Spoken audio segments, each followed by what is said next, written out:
the most important thing we need to know in marketing specifically is that you will be sick of your marketing before anyone else is, certainly your audience. They're not going to be sick of it. So how AI has made me more authentic is reminding me that I can stay on something that I'm very passionate about, even if I feel like I've said it a million times. I'm getting in black and white in front of me that I can never say it enough, because there are still these tried and true principles of my work in my content that people pick up from me, and that they need that reminder from me. I don't need to breeze over it. I do need to hit it again. The standards of how we get things done, the standards of how we live a better life, the standards of how we build a business, they do need to hear those basics from me on a consistent basis. So yeah, I guess that'd be what I would point back to, is sometimes I need to be reminded to stay on the thing that I'm most rooted in my authenticity on, because you can't say the most important things enough times for the right people.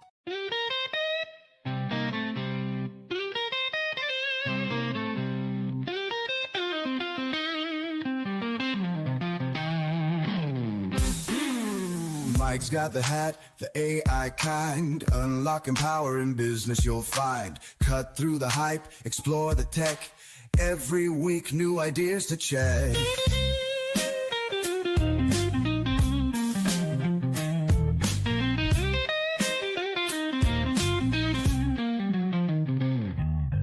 All 10 leads us on a digital quest. AI secrets he'll always invest. Tune in tight, don't miss a beat.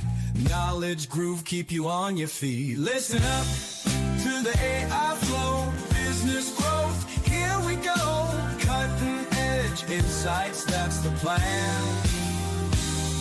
With the AI hat, you'll understand.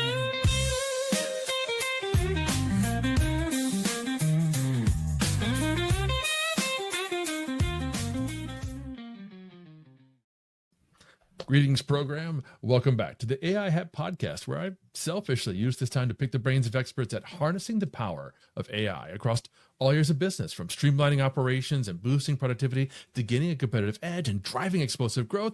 Oh, and you get to learn too. Subscribe to be shown and prepare yourself and your brand for this AI revolution and come out ahead. Now, are you struggling to create consistent content for your YouTube channel because scripts and outlines take forever to produce? Well, you're not alone. Most creators hit this wall, trying to balance quality with production speed while wondering if AI could help without making their content feel generic or robotic. Today, you'll discover exactly how to use AI for content creation while keeping your authentic voice intact. I am so excited to welcome my longtime friend and colleague, Amy Landino, a high-performance personal brand coach who's transformed personality-led businesses into seven-figure thought leaders. Her award-winning YouTube channel has touched millions, and she's authored 3 books, including the bestseller, Good Morning, Good Life. Amy has mastered the balance between leveraging AI and maintaining the human touch that makes her content uniquely yours. Hey, Amy, welcome to the show. Mike, I'm so excited to be here, especially with my longtime friend. I feel like we just had our own little podcast before anybody got to listen. We got to just chat away. Thank you for having me. Thank you for reaching out, for coming on this show. Like you said, yeah, it's been a long time since we've been able to catch up like this. So I appreciate you and your time and your guidance. And I know, Amy, many creators, they're worrying that using AI for content creation will make them sound, let's just say, not like them. What did you think, or what's your approach for AI tools in terms of like YouTube scripts while trying to make sure that they still sound uniquely like you? I think AI is one of the coolest things that's happened in a really long time, because I've been sitting here recreating the wheel every time I sit down and outline a video. I've always been known for having a formula, and I've shared it a lot speaking on stages we've been at together, speaking, Mike, and lots of different webinar format and courses. I've always had a formula, but it still felt very much like a blank slate. And I think the really cool thing about AI is remembering that we don't use our brain as a filing cabinet, and we get all the things that are usually true about how we like to present ourselves, how we want something to be structured, and all of the things that are always true about how we want to continue to improve what we present, but then make the content still human to who we are.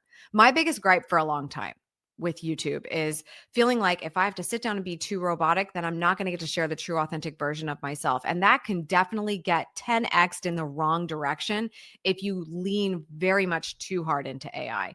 Believe me when I say I've had days where I wanted to just phone in a video and it was easy to just go, AI, tell me what to do. And then I'm like, sit down and film. And it's like, if you listen only to what a computer tells you, it's not going to be this human moment. And we don't get on video to just be another robot. There, you can do that and not put your face on camera.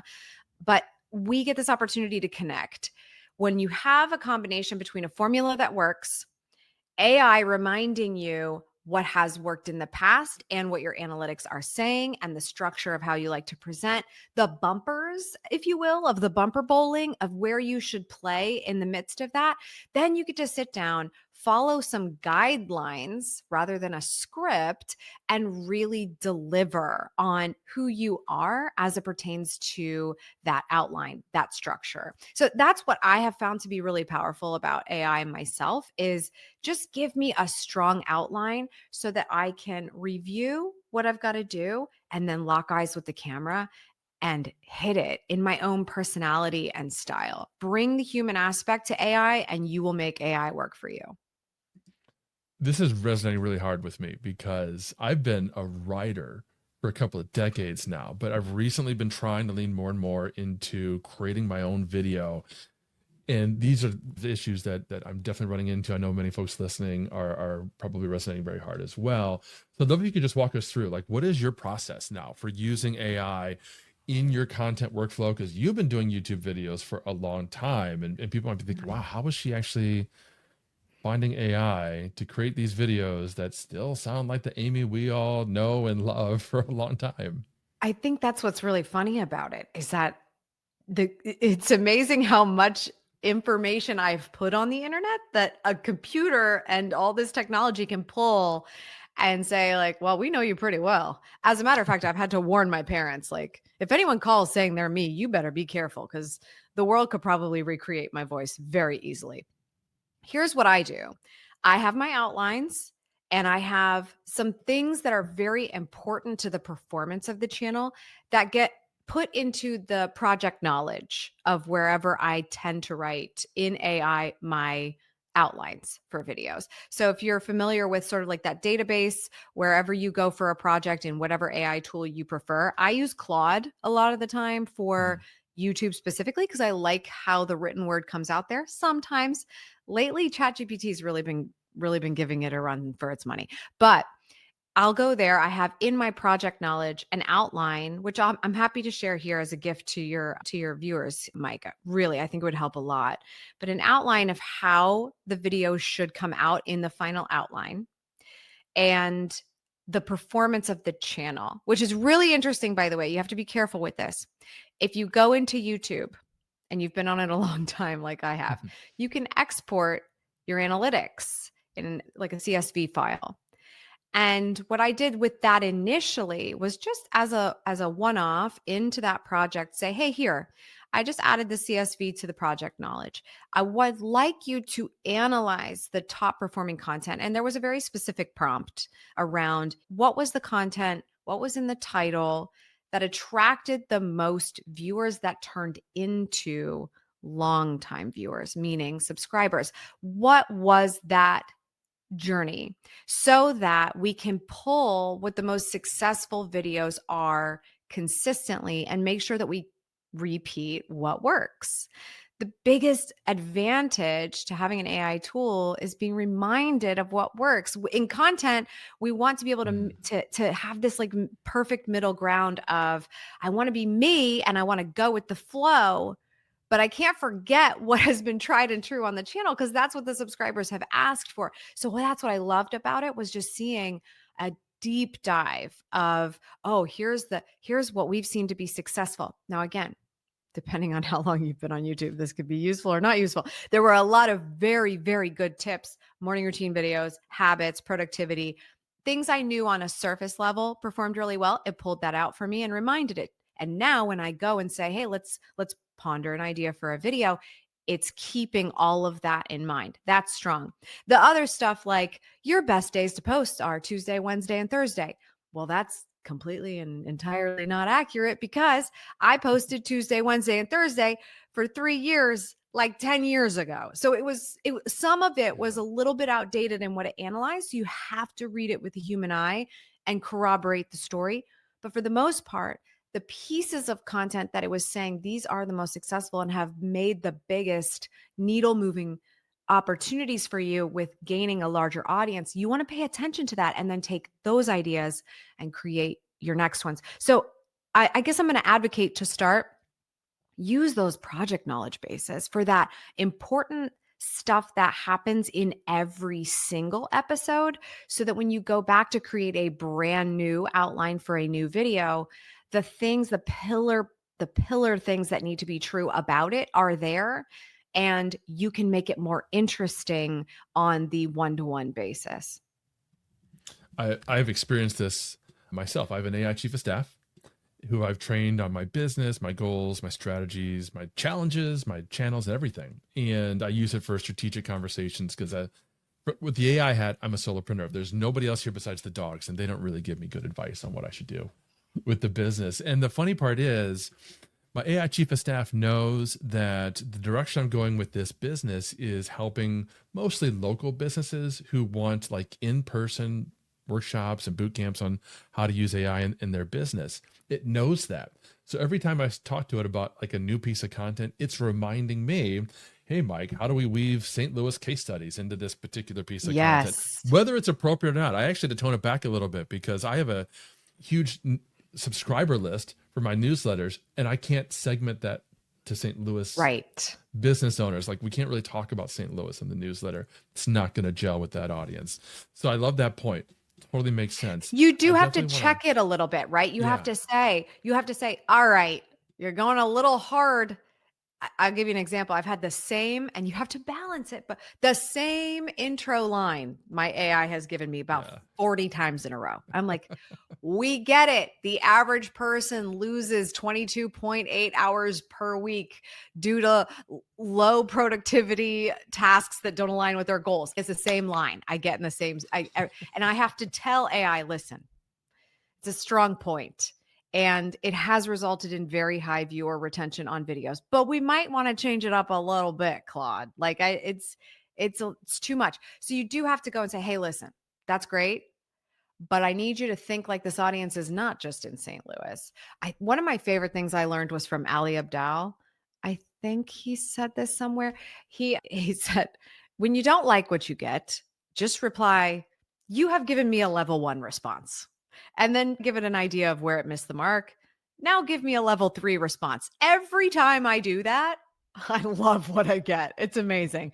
And so now I'm trying to figure out, well, why is this happening? Because I know I should just be improving it overall, so I'm not having to say that so often. But it does help you see where you may be overgeneralizing is resulting in it overgeneralizing on one thing and getting super focused on that, and you needing to remind it that that is not the North Star of the content, and you needed to think from a different angle. So I could totally see how that's happening for you, because that kind of thing happens for me a lot. Yeah. Those are two really great points. You always need that human in the loop to Yeah. actually review it and make sure, okay, is this really authentic? Does it sound like us? Are we repeating ourselves? And also be aware, yeah, sometimes we can get too specific in our instructions and maybe we need to go back and revise them. And all that's okay. I want to go back to two things you mentioned a moment ago. First, tell the folks listening about that outline you mentioned Yeah, and where to absolutely. find it. So it's really cool. It's used to be called the authority video formula, something I talked about for a very long time. At some point, that was just too vague, especially these days, where you actually would be well served to script a little bit. I used to be completely against scripting on YouTube because I wanted you to be able to speak very authentically to yourself. But the more you set yourself up for success at the beginning, if you have a banger of an opener of a video, people are going to stay. They could stay for 45 minutes. It's crazy. The top performing videos on my channel are over 30 minutes long. And it's because we live in this TV on, play YouTube channel world while I do other things, right? I'm on my phone, I'm doing dishes, I'm on the treadmill, whatever. So, with that in mind, if you have great structure, the title, the thumbnail, and a strong opener, you're in really good shape to be able to take people on a journey after that that could be very custom to whatever you want, but you really have to pull people in.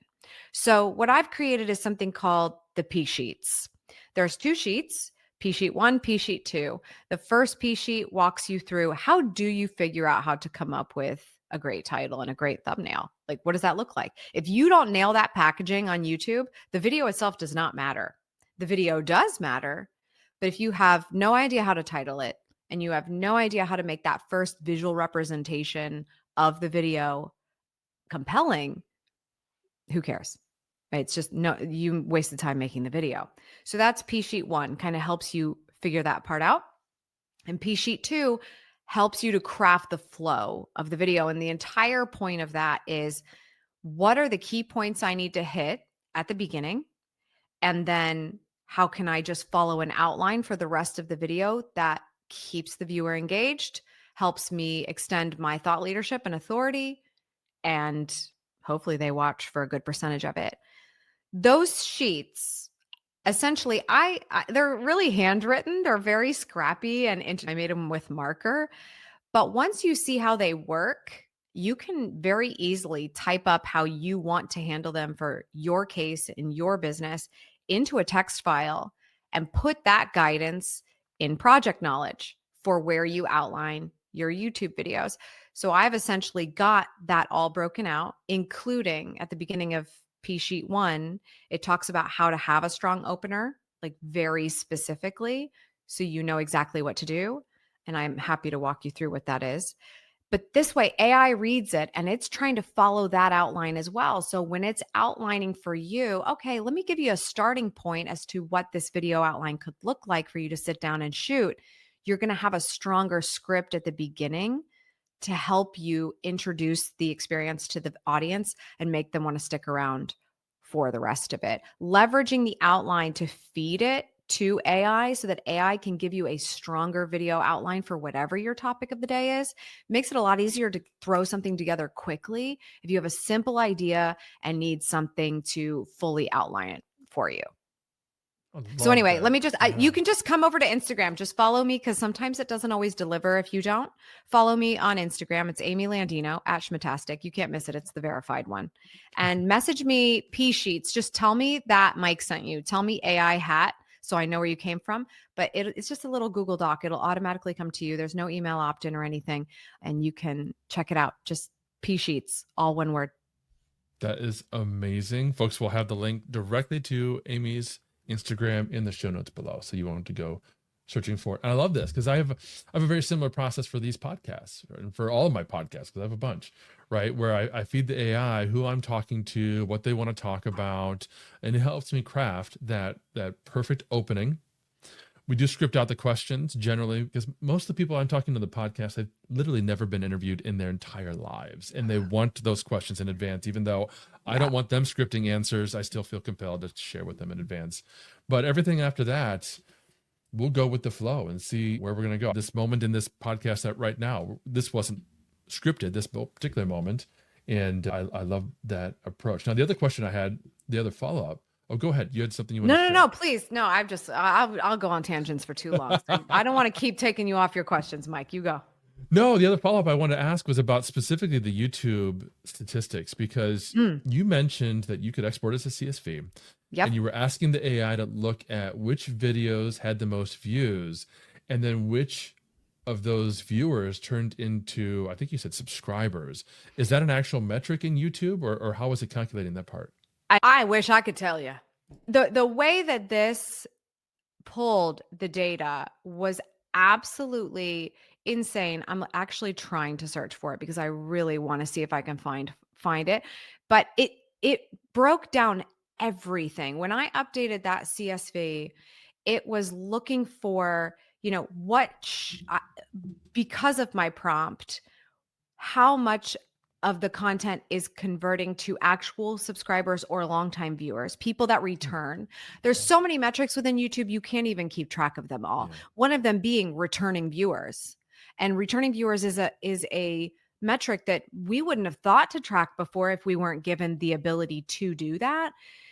Having that metric is great because you might notice you watch a lot of a channel and you don't even know if you subscribe to it. It just shows up on your homepage, right? Yeah. So there's subscribers and you have to ask people like, hey, by the way, you might watch my channel a lot, but you should subscribe because that's an indication to YouTube. It's another engagement that you want to come back. But somebody can be a returning viewer and be just as engaged of a viewer because your videos show up on their homepage and they're going to continue to watch them every time.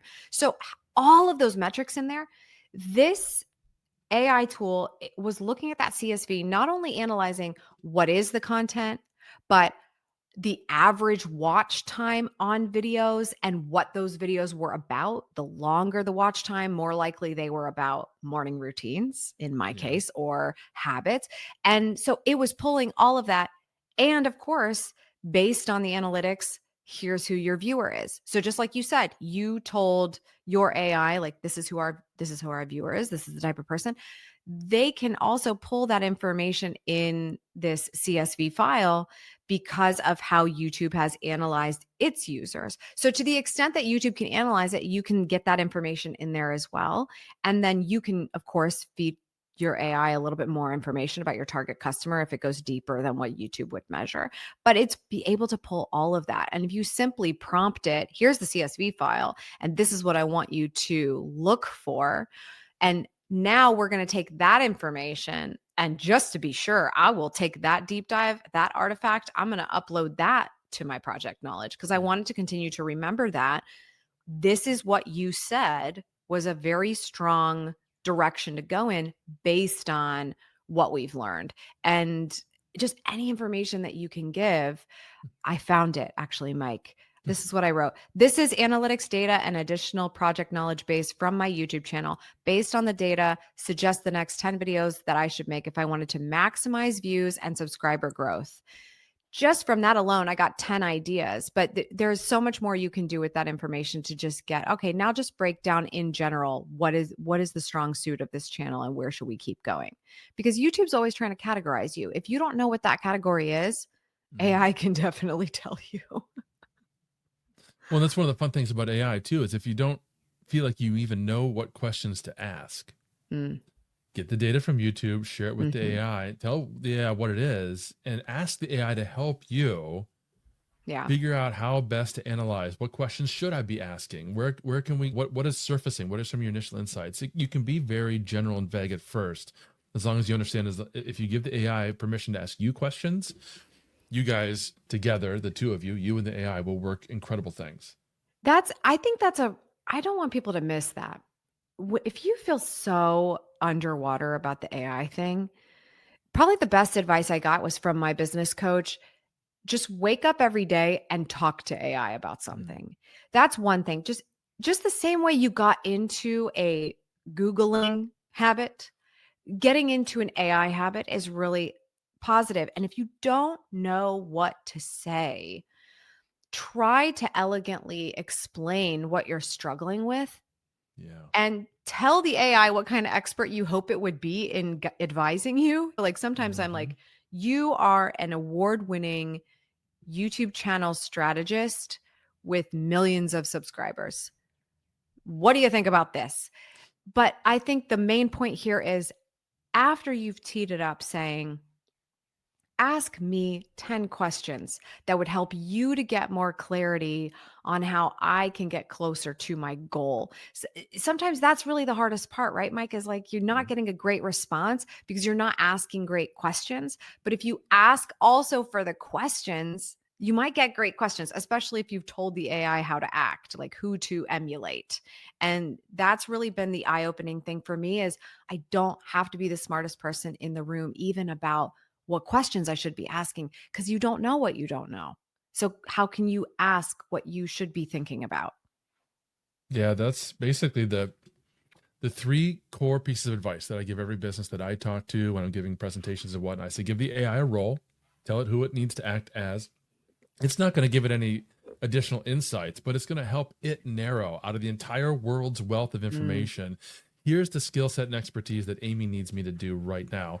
Give her permission to ask you questions. And then the other thing I always like to say is, please challenge my assumptions, push back on whatever it is that I'm telling you. Because if you don't give the AI permission to do those things, it won't. It won't ask you questions. It won't challenge your assumptions. It'll tell you that's a great idea, Amy. Oh my Even if gosh. it probably isn't a great I had like the idea. weirdest thought about this yesterday. I was like, what if I told AI to be a jerk to me? Because I might actually listen to it if it was a jerk to me.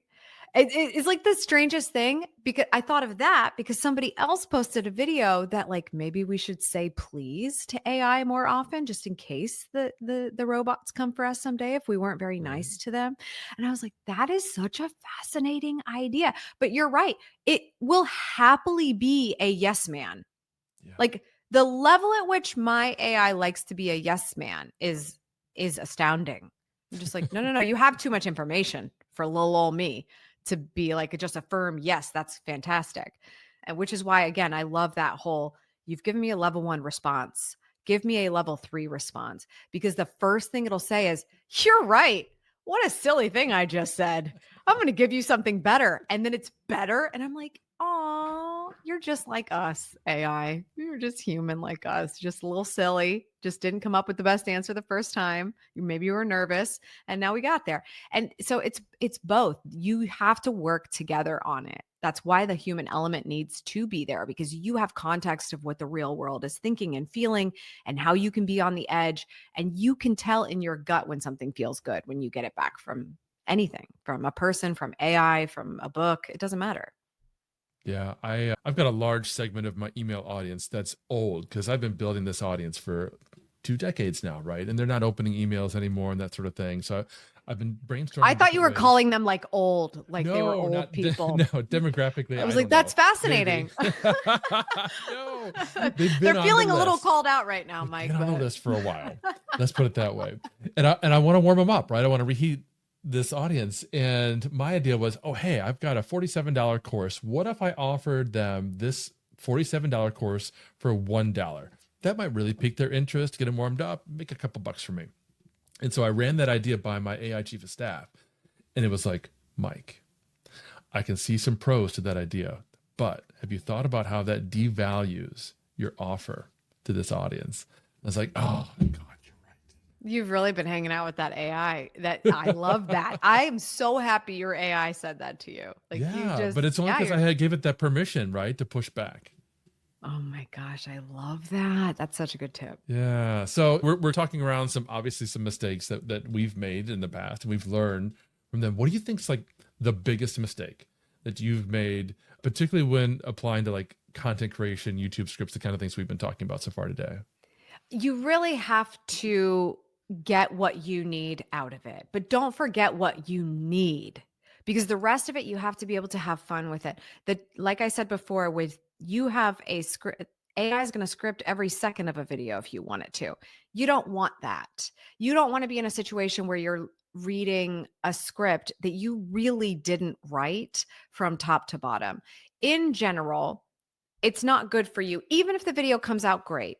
And I'm not saying don't script, because I do think there are certain people with certain levels of experience on camera that would be better served with a script so that they can present their best foot forward when they're not as versed at speaking on camera. I'm saying if you scripted that whole thing yourself, at least you knew that it came from you. You don't want to be at another point in time where you're like, oh, I read that script because AI gave it to me, and now someone's asking me about it and I forget because I actually didn't come up with that. Like, the methodology still needs to be yours. It can be something you're learning. It can still be something that's new to you, but you should be able to connect back the why of the how and all the things that matter about that piece of content and why you put it out. So I would say that's the biggest thing.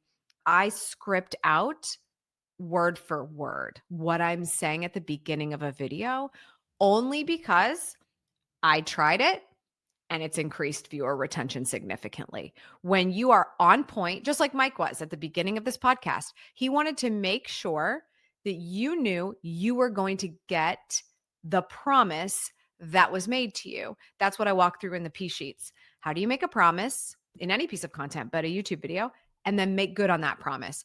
The intro of the video is that first moment of the video to align. I am showing up to deliver on what I said I was in the title. So I do script that out, but it's 10 to 15, 20 seconds of a 30-minute video that is scripted.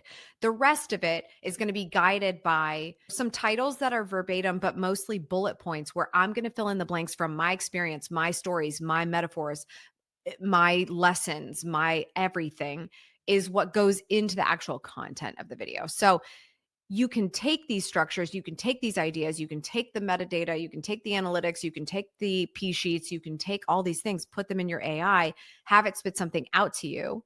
When you don't like the format, tell it to fix the format. I don't want to look at a long page of text either when I'm looking at a camera lens. I want an outline that I can quickly summarize, skim, summarize it, and give it to camera.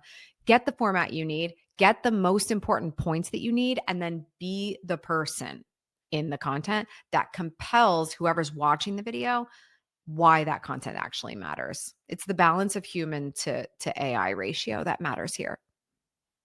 See, this is why I wanted you on this show. Folks, I hope you're just really ingesting and thinking about everything that Amy's telling you. Go back and listen to that segment again, maybe 2-3 times, because it was really powerful. Folks, we're talking with Amy Landino about how AI is helping her with content creation. I've got a couple more questions that you're not going to miss, but first, a quick word from our sponsor.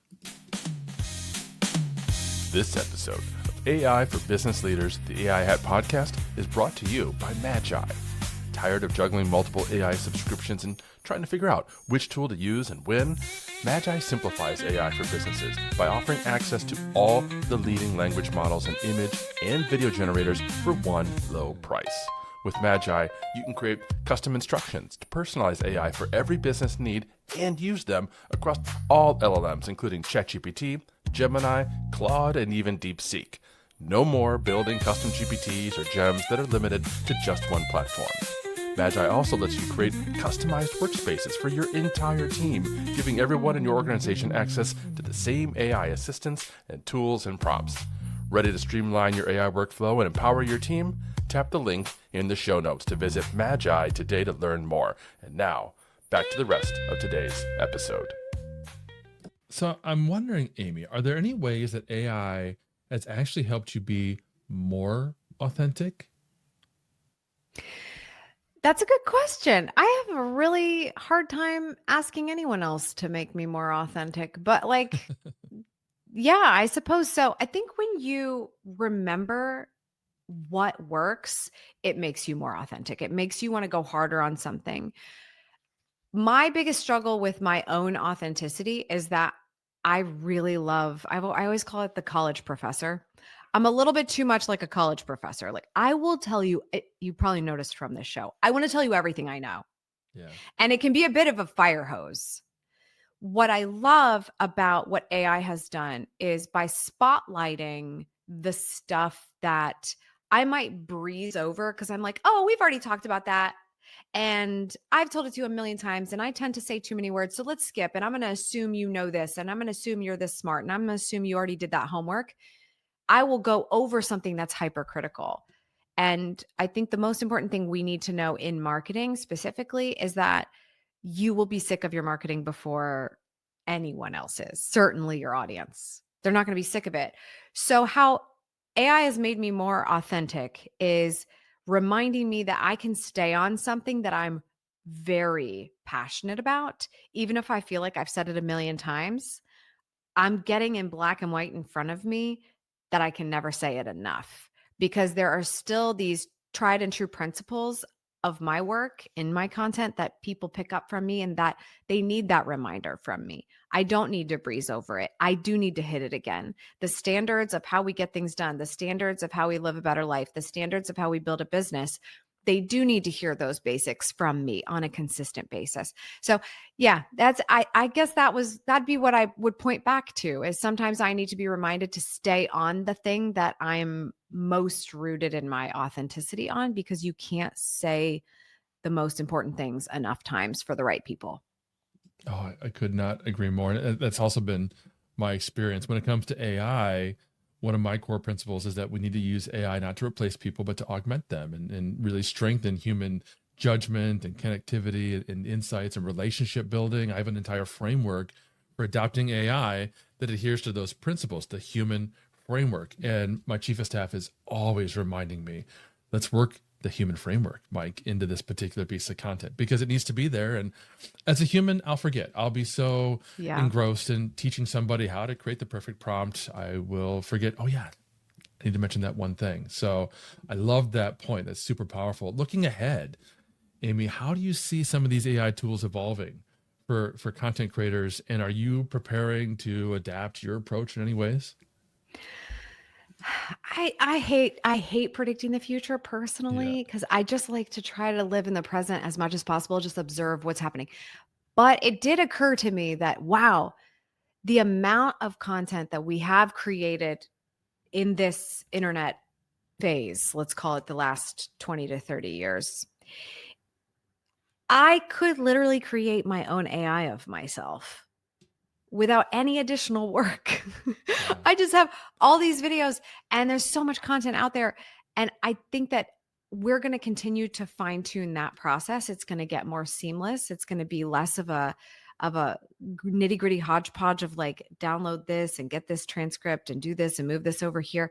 I just feel like that's going to be easier over time. And as long as we're not dangerously replacing ourselves and continuing to use that in our favor, I think the process of leveraging AI is going to be less of a learner's curve because of how seamless it is in its nature to then be a bit more seamless in its application. That's funny. We did actually a whole episode with George Thomas, who's done exactly what you're just talking about. He's fed it because he's the HubSpot helper. So he's got mountains of videos and content about how to do certain things in HubSpot, so much that he's forgotten half of what he's written. And he's been able to feed it into a tool called Oracle, if I recall correctly, where he just gave it like his podcast channel, his YouTube channel. He didn't have to individually upload transcripts or anything. See, like this is what I'm talking about. Like, I don't know what I don't know on this. Like that is where there's so much opportunity in that.